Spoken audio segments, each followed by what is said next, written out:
ಯತ್ನಾಳದೊಂದು team, ವಿಜೇಂದ್ರದೊಂದು team.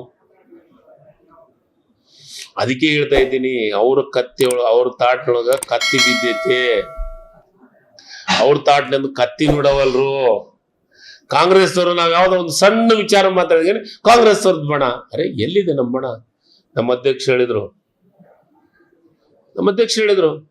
ನಮ್ಮ ಮುಖ್ಯಮಂತ್ರಿಗಳದು, ನಾನು ಬಂಡೆ ನಿಂತಂಗ್ ನಿಂದಿರ್ತೀನಿ ಸಿದ್ದರಾಮಯ್ಯರ ಪರ ಅಂತಂತಂದ್ರು.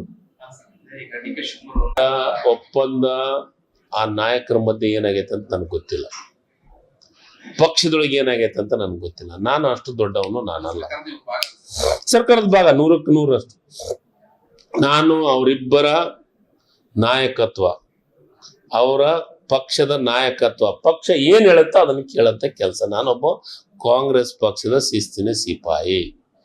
ಸಿದ್ದರಾಮಯ್ಯ ಸಾಹೇಬರು ನಮ್ಮ ನಾಯಕರು, ಎರಡು ಮಾತೇ ಇಲ್ಲ.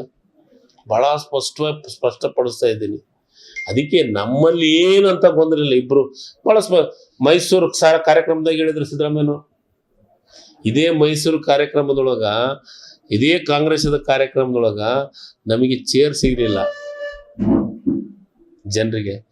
ಅದೇ ಆದ 1 ವಾರದೊಳಗ ಬಿಜೆಪಿ ಕಾರ್ಯಕ್ರಮ ಅಂತು, ಚೇರ್ ಎಲ್ಲ ಖಾಲಿ ಇತ್ತು, ಜನರೇ ಇದ್ದಿದ್ದಿಲ್ಲ. ನಾವು ಮಾಡಿದ ವೇದಿಕೆದೊಳಗನೆ.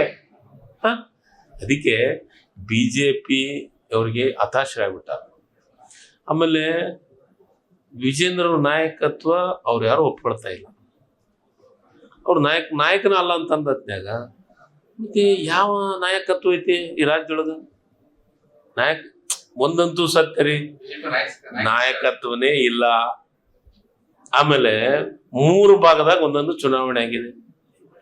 ಮೈಸೂರು ಭಾಗದಾಗ ಒಂದು ಚುನಾವಣೆ ಆಗೈತಿ, ಹೈದ್ರಾಬಾದ್ ಕಲ್ಯಾಣ ಕರ್ನಾಟಕದಾಗ ಒಂದು ಭಾಗ ಆಗಿದೆ, ಆ ಕಡೆ ಏನೋ ನಮ್ಮ ಮುಂಬೈ ಕರ್ನಾಟಕ ಭಾಗದಾಗ ಒಂದು ಚುನಾವಣೆ. ಎಲ್ಲಾ ಚುನಾವಣೆ ದೊಡ್ಡ ಲೀಡ್ ಗೆದ್ದಿದ್ದೀವಿ. 3 ಚುನಾವಣೆ 3 ಗೆದ್ವಿ. ನಿಜವಾಗ್ಲೂ ನನ್ನ ವೈಯಕ್ತಿಕ ವಿಚಾರ ಅಂದ್ರೆ, ಇದೆಲ್ಲ ಯಾಕಾಗಿದೆ ಅಂದ್ರೆ, ಸಿದ್ದರಾಮಯ್ಯವ್ರ ಬಗ್ಗೆ, ಸರ್ಕಾರದ ಬಗ್ಗೆ ಕೆಟ್ಟದಾಗಿ ಮಾತಾಡೋದಕ್ಕೆ ಜನ ಉತ್ತರ ಕೊಡಕತ್ತಾರೆ. ಸಿದ್ದರಾಮಯ್ಯವ್ರನ್ನ ಕಾಂಗ್ರೆಸ್ ಬಗ್ಗೆ ಮಾತಾಡಿದ್ರೆ ಸಹಿಸ್ಕೊಂಡಾಗಲ್ಲ ಈ ರಾಜ್ಯದ ಜನ ಅಂತ ಉತ್ತರ ಇದೆ. ಸರ್, ಅಧಿಕಾರ ಒಪ್ಪಂದ ಬಗ್ಗೆ ನಾನು ಅಷ್ಟು ದೊಡ್ಡವಲ್ಲ. ಆ ಅಧಿಕಾರದ ವಿಚಾರದಾಗ ನಾನು ಹೇಳಕ್ಕಾಗಿಲ್ಲ. ಅದಕ್ಕೆ ಹೈಕಮಾಂಡ್ ಇದೆ. ನಮ್ಮ ಪಕ್ಷ ಬಹಳ ಸಮರ್ಥ ಇದೆ. ನಮ್ಮ ಪಕ್ಷ, ನಮ್ಮ ನಾಯಕರು ಬಹಳ ಸಮರ್ಥವಾಗಿದ್ದಾರೆ. ಮಲ್ಲಿಕಾರ್ಜುನ್ ಖರ್ಗೆ ಅವರು ಈ ಭಾಗದವರೇ, ರಾಜ್ಯದವರೇ. ಲೇಟೆಸ್ಟ್ ಹಾಗೂ ಇಂಟ್ರೆಸ್ಟಿಂಗ್ ಸುದ್ದಿಗಳಿಗಾಗಿ ಬಾಸ್ ಟಿವಿ ಕನ್ನಡ ಚಾನೆಲ್ನ ಸಬ್ಸ್ಕ್ರೈಬ್ ಮಾಡಿ. ಹಾಗೆಯೇ ಬೆಲ್ ಐಕಾನ್ ಪ್ರೆಸ್ ಮಾಡಿ. ಇದರ ಜೊತೆಗೆ ಫೇಸ್ಬುಕ್, ಇನ್ಸ್ಟಾಗ್ರಾಮ್, ಎಕ್ಸ್ ನಲ್ಲೂ ಮಿಸ್ ಮಾಡದೆ ಫಾಲೋ ಮಾಡಿ.